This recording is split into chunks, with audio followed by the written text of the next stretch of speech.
Hello and welcome back to The Inverted Castle, a Metroidvania enthusiast podcast. I'm Five Dragons in a Trench Coat, Eric Fox, and joining me as always is a man who used to trust me implicitly before all of this, Tom Blight. What? Because you give me bad games to play? I'm confused. Yep. I'm sorry to say, all these years have been leading up to this moment where I tricked you into playing Wonderboy, the Dragon's Trap. Originally released in 1989 by Sega, developed by Westone. We played the remake that was released in 2017, developed by Lizardcube. It's a series that's not normally Metroidvania, apparently. This is my first foray into the series, but it is an action RPG platformer type thing. I mean, I called it bad, but we'll get into it, I guess. Yeah, spoiler alert. I didn't necessarily correct you.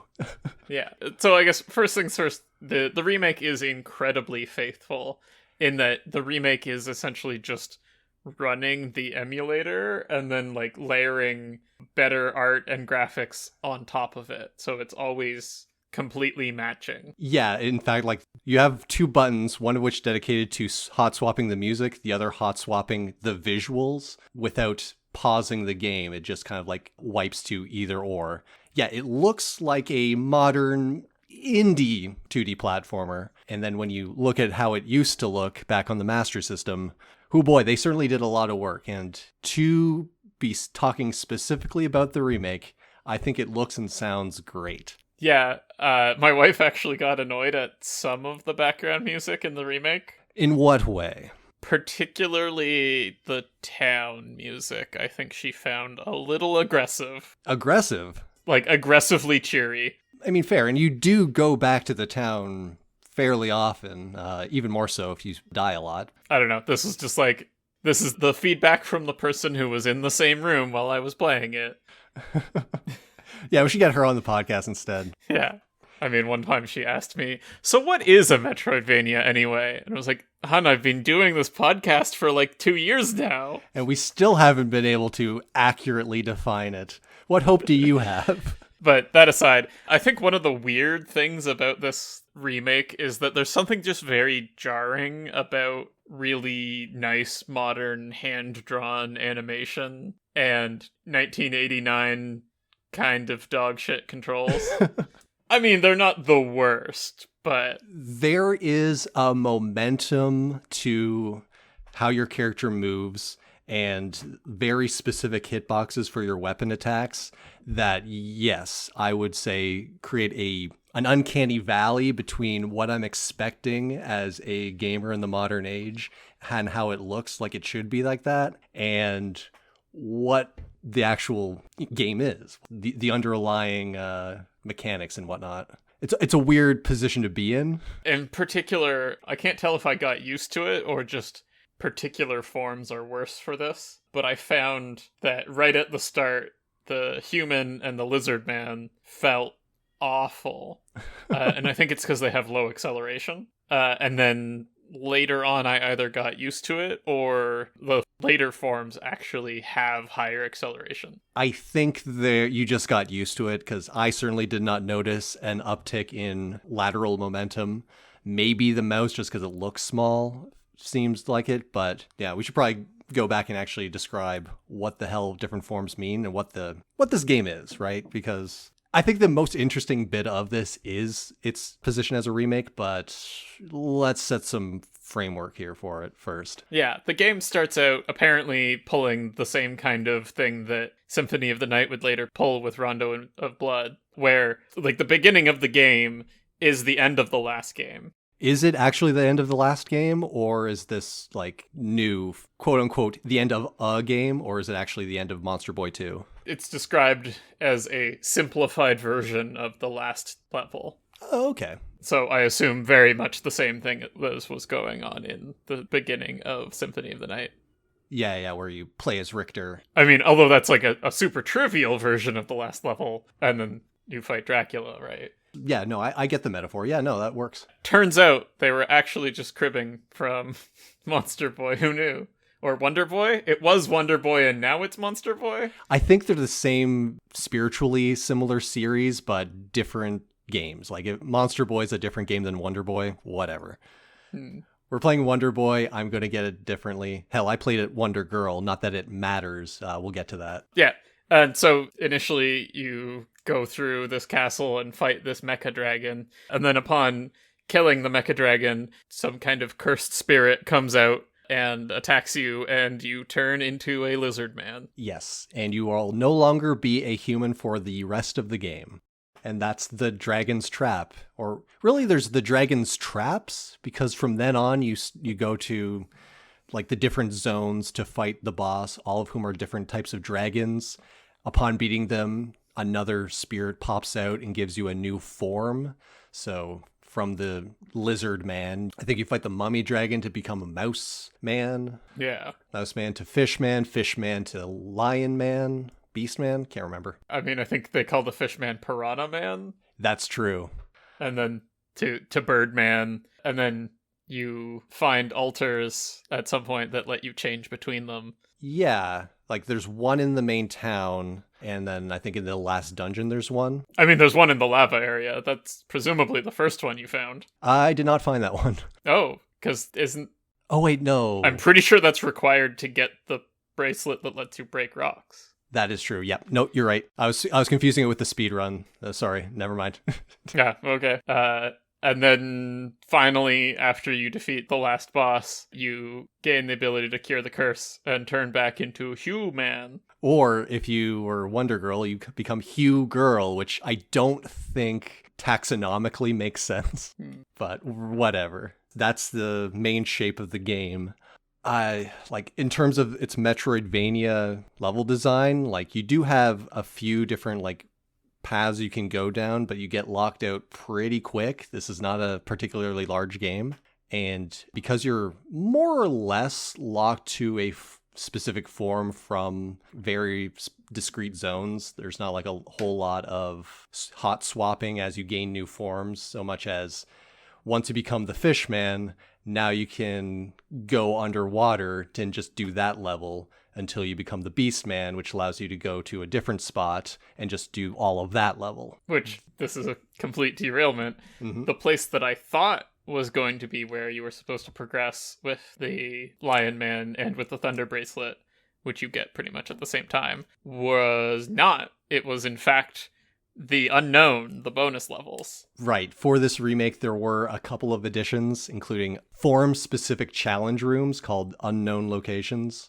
In the original game, enemies in like various chests around the world would drop charm stones. If you get enough, you can basically unlock some secret stuff.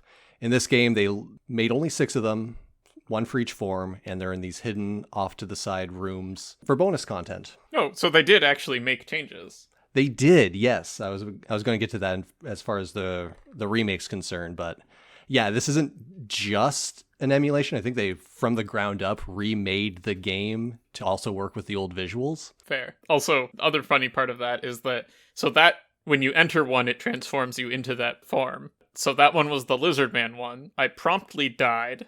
One of the reasons for that is that the equipment changes defense values. So you have to, like, every time you change forms, you have to be like, oh, wait, check my equipment, right? Yeah, this is an action RPG, so like you get money and there are shops and you have your weapon, shield, and armor. And each form is better or worse depending on what it is. Like Fishman has better just stats from the same equipment that the Lizardman would get poor stats from. Yeah, so I died as the Lizard Man, respawned in town as the Lizard Man, and had not yet found the altar in town. And I was just like, well, did I just soft lock? And spent a while trying to figure out how to go back. What you could do as Lizardman, because I think theoretically you could go back to where you got the Thunder Bracelet. No, you can't, because Really? you have to swim. You have to swim there. I did that. There's a point where you have to swim. I also tried to go back to where you transform from the Lizard Man to the Mouse Man to see if it would let me transform again. Also, no. No, because that's like the one-time thing that happens after a boss. Yeah, so I struggled with that for a while, and then eventually looked it up and was like, oh, there's a block that you can break. Which I also didn't know the Wizard Man could break blocks by hitting them with his head. Good to know. I did not know that because I did not run into that same problem as you did. I assume you had a bit of a longer playtime than I did. with that whole kerfuffle? I did. It took me, I think, total 5 hours. Okay, so, woof. Yeah, I had 3 hours even. Again, not a long game, and I was not using like a guide or anything. I just did not get pseudo soft locked. There was also some things that I was doing dumbly. There was a part where I was using Mouse Man because I hadn't figured out that I could just do it as a better form. Yeah. The forms... The forms are most of your progression in, like, traversal abilities, right? And then there are a handful of things, like the Thunder Bracelet, which lets you break rocks, or the one sword that turns stars into rocks, which is used exactly twice. Yeah, like unless there's something in the unknown zones that I didn't do, that it's twice precisely. Once where you get it to kind of teach you how to use it, and the other time to just access the final dungeon. I don't know. I only attempted 2 of them, and I didn't complete either of them. I completed 2 of them, but they're pretty easy to find, I guess. But I actually just didn't know what the unknown zones were at the time. I thought that was progression. No. And still, 3 hours. It's you can run through this at a clip. The speedrun's 20 minutes. Yeah. But yeah, so you got your lizard man, whose only ability really is that its main attack is range, and it's immune to lava, which actually is not relevant. Yeah. Interesting approach to a ranged attack and limiting the number of projectiles on the screen at any given time is if you start another, it'll just disappear. Yeah, it's the asteroid rules. I think this is an old hardware limitation, potentially, where you can only have so many sprites on screen, so you can't spawn another one of your fireballs without deleting the old one. Yeah. Well, I mean, like, Mega Man, for instance, solves that by having a 3 bullet limit, right? Right. But in Mega Man, that means that if you get closer to the enemy, then you can shoot faster. Yeah, instead of deleting bullets that are already out there, Mega Man just prevents you from firing. This one deletes your fireballs out of the air, so usually you have more range than you would if you're trying to rapid fire. I don't know. It was just something to learn. I was like, oh, okay. Yeah, you also have like usable like projectiles across the forms you'll pick up as items, essentially. You can get a fireball for all forms that's longer range, but again, you have a limited use inventory. There's also the arrows that fire directly up. No other way to attack that direction. There's a hit everything on screen. There's a boomerang that goes out and back in, and then if you pick it up again, hey, you don't lose your ammunition. Ammunition. The boomerang was great. These power-ups are also the only thing you lose on death. Correct. Which also made accidentally finding the unknown zone when I thought I was progressing and dying pretty sucky. I had a bit of a war chest, and nope, not anymore. And I don't know, it's such a I have to remember which direction feedback loops work now. So positive loops make things get bigger, and negative loops make things converge. I don't actually still know which one to call it. I guess I'm going to call it a negative feedback loop. Because it makes you negative. But maybe I'm wrong about that. It's just like, you fail, and then now you're more likely to fail because you don't have the benefits that you had before you failed. I don't know. I'm not an amazing fan of it, but you can do it without them. Yeah, and you do keep money, which, unless you know where to buy stuff, which this game does have just hidden doors in random spots, as well as certain more useful items way the hell deep into areas you've probably already beaten. Like the one shop that sells the blue potion, which is upon death, it immediately revives you. It's a fairy from Zelda. I only found one at the end of the mouse zone. That's the only one. As far as I'm aware.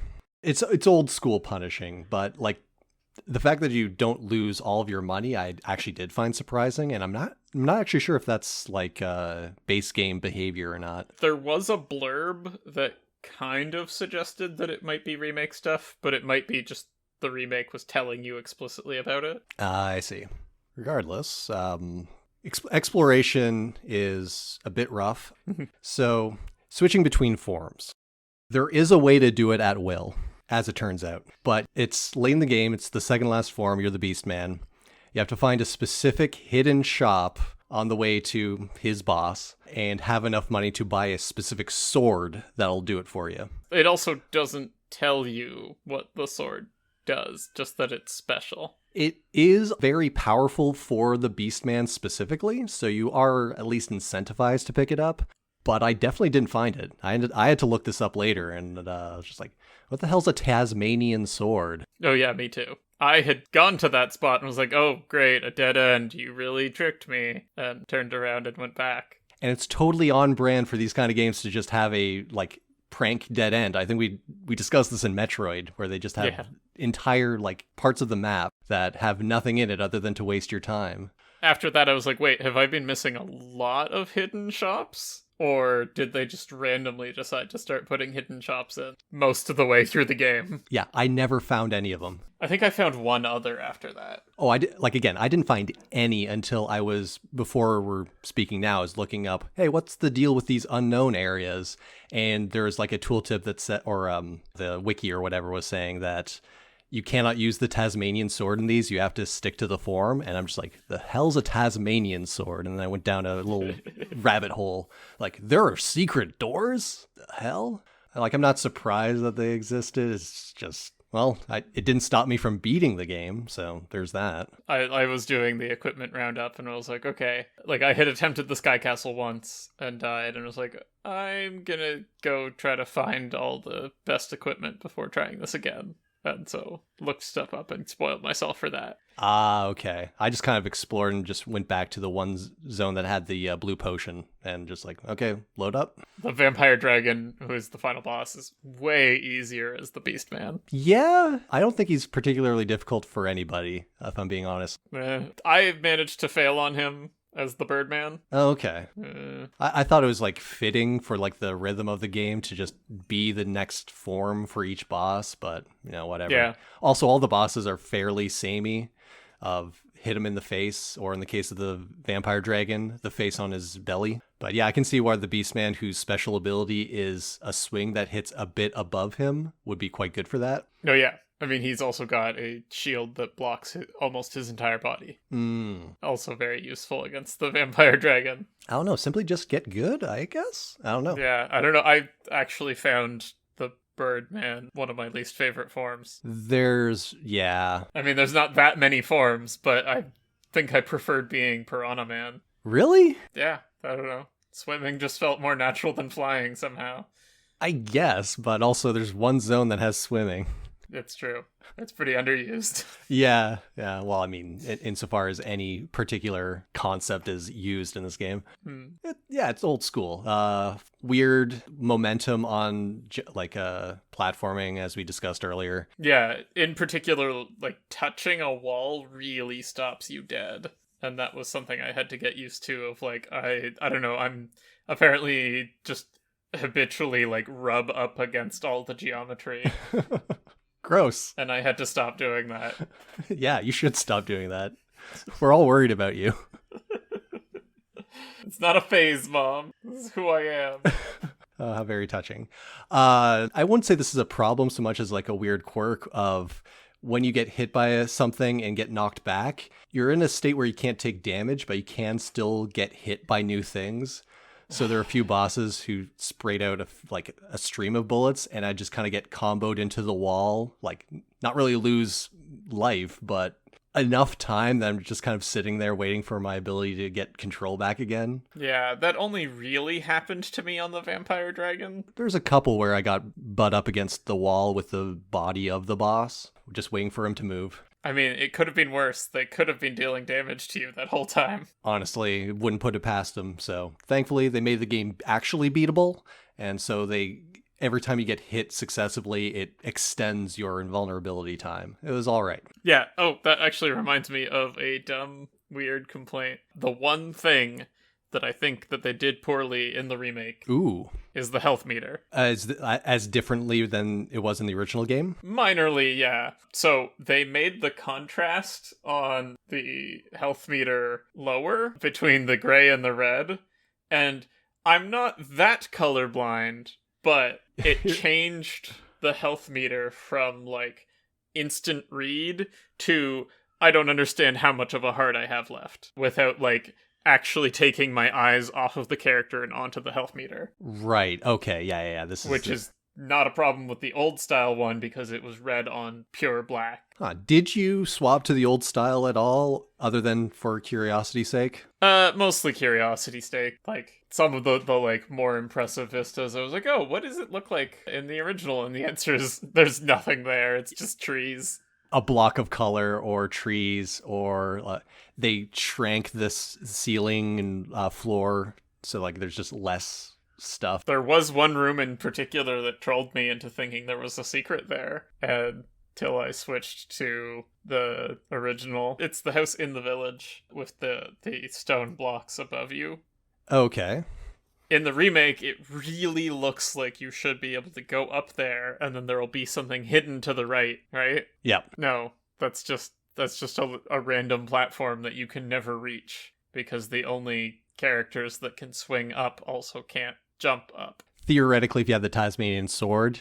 I forgot to check there after I got the Tasmanian sword. That's the only thing I checked. Oh. And as far as I'm aware, there's nothing there. Like, I busted it up and then flew up there. Maybe I didn't hit up in the right place to get the secret door. Or maybe there's just nothing. It's just a room that trolls you. Oh, man.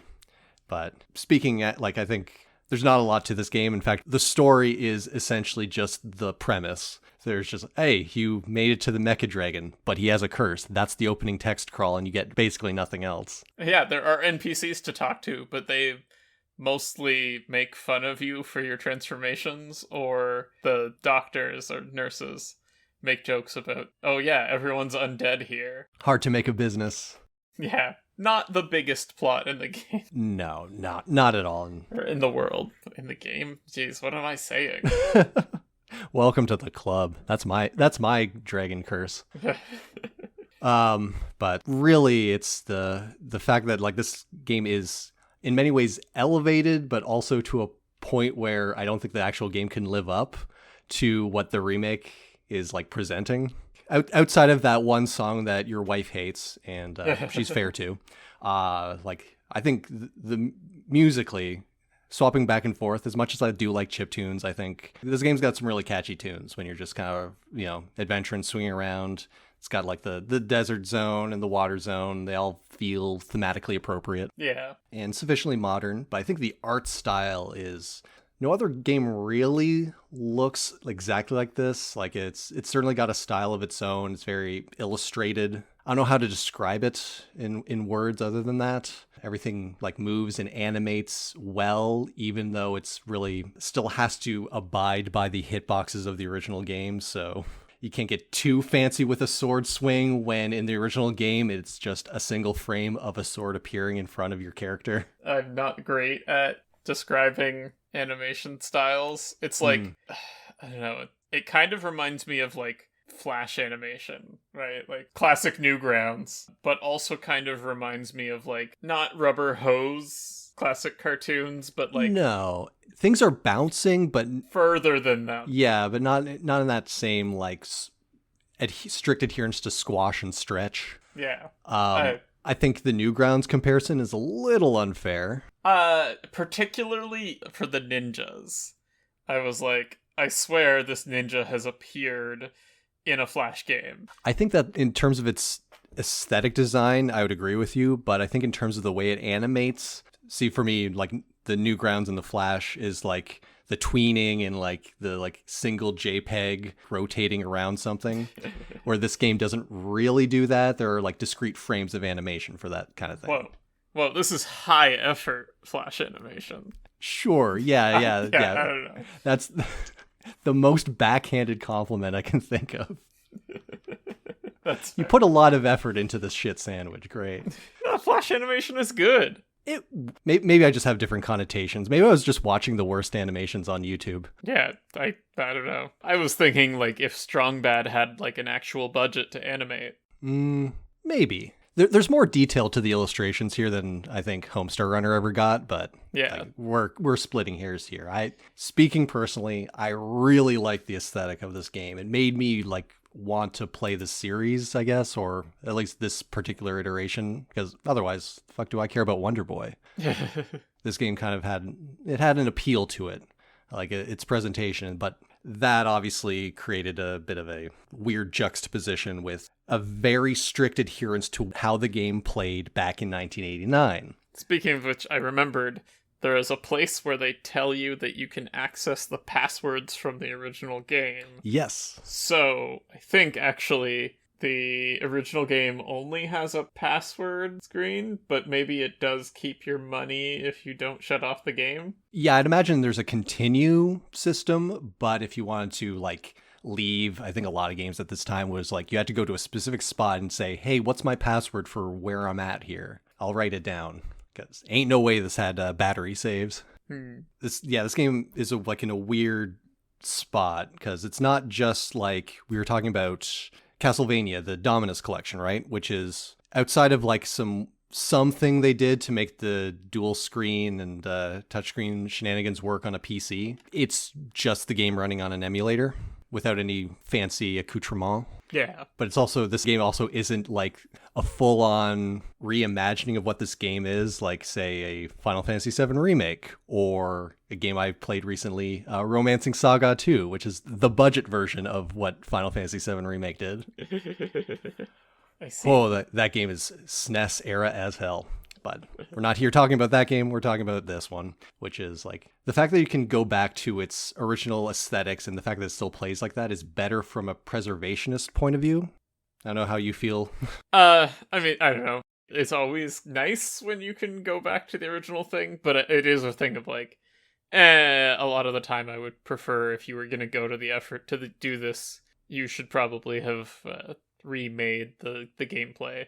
Right, so like a comparison is that they remade Secret of Mana in 3D. Yes. They kept it identical other than that it's in 3D. And it's like, I don't know, did you need to do that? Yeah, it's why I'm of two minds here, because I want to keep the games. Like, game preservation is important. And so the fact that they're not keeping things around and doing these kind of like half steps and shutting down, or archive.org. I mean, maybe someone's also very mad about the change to charm stones. Yeah, that's the thing. There are changes here, so it's not a strict one-to-one. So if you're doing like anything like historical documentation style, you need the genuine article, which is now at this point, 35 years old, which I'm sure exists on ROM sites, knock on wood. But like, there's no real legitimate way outside of, I don't know if Sega's still doing like Mega Drive collections or weird things. But yeah, like we basically are reliant on there being a market to resell old games to us. Yeah. It's kind of a whole thing. Yeah. I mean, I'm not going to begrudge them making this. Oh, and definitely like kudos to the development team itself. I think they made a good product for what it is. Certainly I'm not the target audience. Like, I think this is really for people who are fans of the original series. Gussied up, looks nice, sounds great. I think the change to its charm stone system is probably for the better, if only because they added like a new challenge rooms is perfect for old heads coming back to the series. You and I could not give less of a shit. Yeah. And the reward for doing that is, I think, revealing secret doors and a weapon that's really good for a game we've already beaten. So, But I did want to kind of get on my soapbox a little here, very briefly touch on, hey, game preservation is kind of in a weird spot right now, and we're playing a couple of remakes these past few times. That's true. So yeah, this one's a weird one. Yeah, I don't know. I am pro game preservation. Hell yeah, you are. I mean, have you heard the, what's his name? The Stop Killing Games guy? Which guy is this? Ross Scott. Nope, not familiar. He's trying to petition the EU to, like, actually change laws about being able to render a game sold inaccessible. Oh, he's the one doing that. Okay. Yeah. Because this is like in regards to like live service games that are getting shut down? Yeah, particularly he's targeting the shutdown of the... Yes. I did not hear his name, but I did hear about specifically the crew being the focal point for this. But like with more recently, Concord having a shelf life of about a week. This is very current news. Yeah. I don't know. I'm in favor of ideally games would continue to be sold or accessible in some way long past their like contemporary period. I understand that probably means people have to do some work that might not actually be return on the investment, or they could just like put it open source into the public domain before it technically has to be, right? Yeah, and also if there were laws requiring them to keep these kind of things available to be played, they'd be designed differently so that like connections to a server would not be as make or break. But that's kind of an aside. This is more on like when someone stops selling a game, what do? Is the piracy then ethical? I was like, My rule is, at least for the games that we play on this podcast, is if you sell it, I will find it there and buy it. Yep. But Nintendo, you keep taking down your eShop. Yeah, and only making a scattering of things available on your like Nintendo Online service or the premium one for N64. Yeah. And I know that recently the Video Game History Foundation, I think, was, and Frank Cifaldi specifically, was talking about they were petitioning for getting certain games like available through libraries, like for scholarly purposes, but that was shut down for undergrounds of people might play it for fun. No, how dare they play a thing for fun as well? I don't know. I am grossly oversimplifying things, but yeah, no, this is a thing that's very current, despite it being specifically about old games. So here we are. Yeah. But speaking of old games, we've got a bunch on a list that we played previously, and now we got to compare it to this one. So, Tom. I don't even have the right document up. Oh, no. As I vamp for a little bit to give you some time, every episode we, of course, compare the game we're playing to all the ones we've played on our stack rank. There should be a link somewhere in the doobly-doo. This being our 42nd game. For me personally, I'm, of course, looking near the bottom where most old games go, unfortunately. I am nothing if not blinded by sparkly newness. I definitely think it's above Banjo-Tooie in terms of its capacity as a Metroidvania. I think it counts a bit more, as well as just being a get-in and get-out affair rather than Banjo-Tooie's overly long tooth. And right above that is Kirby and the Amazing Mirror, which is, it's Kirby. It's a series that I do actually have some fondness for, and similarly has little in terms of progression, but is essentially just a maze you figure your way out through. So yeah, man, we really dunked on Kirby and the Amazing Mirror. A little bit. 'Tis what 'tis. But yeah, so for me personally, this one becomes my new number 39, Wonderboy, The Dragon's Trap. Or Wonderboy 3, The Dragon's Trap, depending on you're talking about the remake or the original. For me, they're both the same game, and play the remake if you want. It's just a better version. Yeah. I think I might actually be going a little higher than you. Really? I thought for sure you getting trapped would have killed any enthusiasm. Yeah, I mean, apparently it's now been long enough from it that... I don't know. Dude, it was 3 weeks ago that I finished this game. Yeah, and getting trapped was like 2 days ago. Yeah. I don't know. It wasn't that long ago, so I don't know how I'm already over it. Life comes at you fast, man. Yeah. The thing that I'm kind of debating is whether this should go... So there's a couple things that I'm looking at. I put Legacy of the Wizard and Maze of Gallius above Yoku's Island Express, which is kind of wild now that I think of it. Are you actually thinking of like just reevaluating some of these? Like full stop? Nah. Okay. I think Yoku's was based on I'm just not that into pinball, if I recall, and I was bored of playing pinball by the end of it. That's fair. There were parts of this game that frustrated me, right? But I never got bored of it. Yeah. And then there were times when I learned that I was doing stupid shit where I had been getting frustrated. Turns out that if you go someplace with a suboptimal character you don't need to be using, you might have a rough time. Yeah, and for an old game, there's decent signposting of, yeah, you probably shouldn't go this way when the enemies are this much more powerful than your current form. Yeah. So yeah, we've got those two other old games, which are like playable, right? I would say this is a pretty playable old game. I've also got Aquaria down there under Yoku's and Knit Underground, which, man, why did I put that so low? I mean, I kind of liked it, but... Did you? I remember at the time we were still fresh off of its myriad aggravating qualities.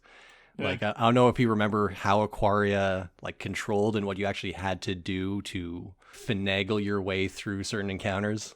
Like, in terms of playability and also Aquaria's map that kind of overlapped itself. So I'm thinking, I think I had more fun with it than Aquaria.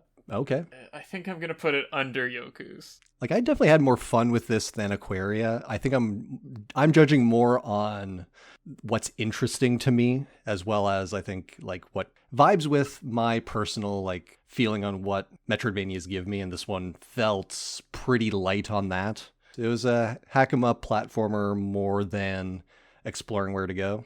And Aquaria is a very interesting if flawed game. If you recall, I'm also the one who wanted like Brainbreaker, which is definitely a worse game than Xanadu. I still think it's funnier if Xanadu is the bottom. So who knows what I'm doing? That's fair. Yeah, I don't know. I feel pretty good with it at the new number 33. Lovely. Speaking of new games, I think you're the one who needs to give us a new experience. I am on the hook for the new game, and I definitely didn't just decide this like an hour ago when I was like, oh shit, it's me. What do you think I do every month? Decide it while I'm deciding where to rank the game. Because I take long enough. And I was thinking that we should play the first Ender Lilies. Ooh. Okay, yeah. Has the sequel come out? It was in early access last I heard. It might have actually released. Lovely. Yeah, no, that's a... Have you played that one before? I have not. Lovely. Me neither. It is still in early access. It will release apparently January 23rd in 2025. So not that long from now. Okay, so yeah, we got to get on this if we're going to play play that game immediately upon release. We could if you want, but I don't know whose turn it will be when that comes up.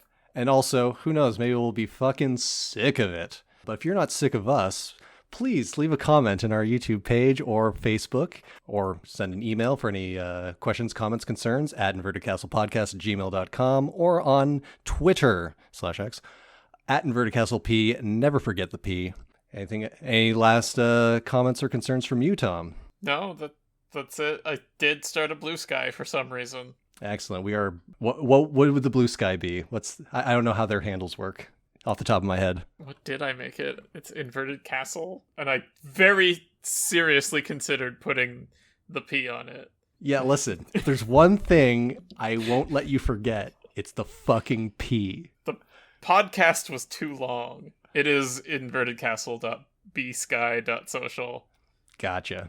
All right, so that's an avenue for you as well if you would like to get off the hell site that is X. But until then, I've been Eric Fox. And I've been Thomas Plate. And remember, kids, inside of you are 2 wolves, and a lion, and a lizard, and a mouse, and a... Listen, it's a whole fucking zoo in there. Get yourself sorted.